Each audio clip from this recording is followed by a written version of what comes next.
China, a land older than almost any other civilization still standing today. A place where myth and history blur, where emperors ruled as gods, dynasties rose and fell like tides, and where, through it all, the idea of China somehow survived.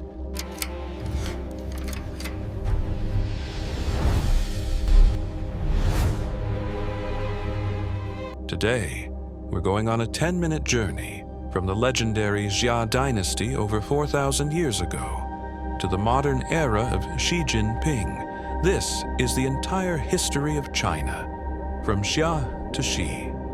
Our story begins somewhere between myth and memory.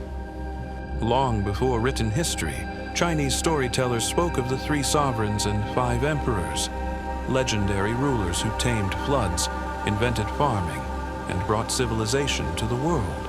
And then came the Xia Dynasty, around 2070 BCE. Now, here's the twist. Historians still argue whether the Xia actually existed. There are bones, pots, and ruins, but no solid written proof. Think of it like China's version of King Arthur. Part myth, part maybe. But whether real or not, the Xia set the stage for the first confirmed dynasty, the Shang. The Shang ruled with bronze weapons, oracle bones, and a deep belief in communicating with their ancestors.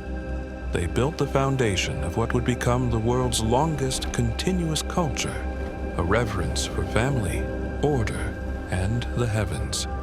Then came the Zhou Dynasty, around 1046 BCE, and with it, one of the most powerful ideas in world history, the mandate of heaven. The Zhou claimed that heaven itself chose who could rule, and if that ruler became corrupt, heaven would take back its blessing. In simple terms, if the crops fail, you're fired. This divine right would justify revolutions for the next 3,000 years. But even heaven's patience runs out, and by 400 to 75 BCE, China plunged into the Warring States period, a chaotic era of 7 rival kingdoms, each fighting for dominance. It was brutal, but also brilliant. Philosophy, art, and innovation exploded. Confucius taught ethics and respect. Laozi dreamed of harmony with nature. And Sun Tzu wrote The Art of War, lessons still quoted in boardrooms today. Out of this chaos rose one man, the first emperor. In 221 BCE, a king from the state of Qin conquered his rivals and declared himself Qin Shi Huangdi, the first emperor of China. He standardized money, weights, writing, and even axle lengths for carts. He began the Great Wall, and he built an army of clay, the famous terracotta warriors, to guard him in death. But he ruled through fear. And like many who tried to control everything, his dynasty burned out fast, collapsing after just 15 years. Then came the Han Dynasty, and this is where China really became China. The Han expanded the empire, invented paper, traded on the Silk Road, and developed a government bureaucracy so advanced that the word Han still defines the majority ethnic group of China today. It was a golden age, the Roman Empire's equal across the world. But every golden age must end.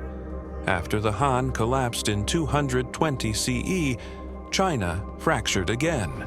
Warlords, kingdoms, and dynasties rose and fell like shifting sands.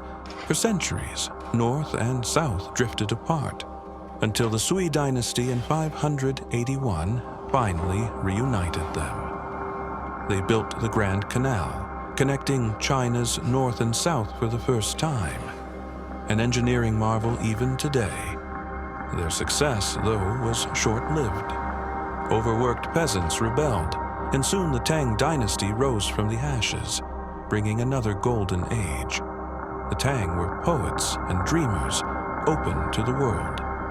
trade flowed, Buddhism thrived, and the capital, Chang'an, was a global city, a medieval New York. Then, the Song dynasty took innovation to another level, inventing gunpowder, printing, and paper money. But while the Chinese were innovating, danger brewed on the steppe. The Mongols, led by Kublai Khan, stormed through and created the Yuan dynasty, the first time China was ruled by foreigners. Marco Polo visited, stories spread, and the world began to see China as a mysterious, wealthy land. Eventually, the Chinese struck back, founding the Ming Dynasty, famous for its forbidden city, porcelain, and the completion of the Great Wall we recognize today. But by the 1600s, corruption, famine, and rebellion returned. The Manchus invaded from the north, forming the Qing dynasty, the last imperial dynasty of China.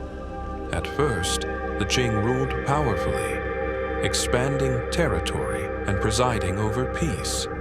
But by the 1800s, Western powers arrived with gunboats and opium.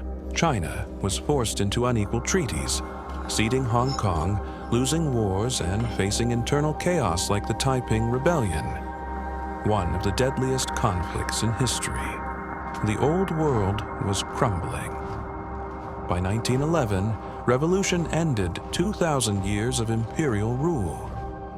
The Republic of China was born, and soon after, civil war between nationalists and communists tore the nation apart. In 1949, Mao Zedong declared victory. The People's Republic of China was founded, and the world's most populous nation turned red.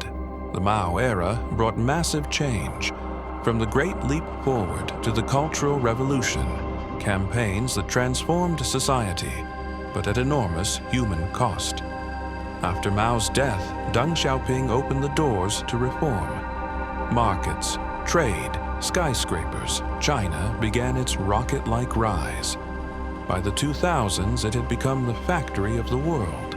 And under Xi Jinping, China stands as a global superpower, confident, assertive, and still carrying 4,000 years of unbroken cultural DNA. From Xia to Xi, from myth to megacity, China's story is one of constant rebirth. Empires fall, dynasties fade, but the idea of China endures 4,000 years. Countless rulers, endless change. And yet the same civilization looks back at us from the past, as if to say, we've seen it all before. If you enjoyed this journey, hit that like button, and let me know which civilization's entire history we should explore next. Thanks for watching, and until next time, keep exploring.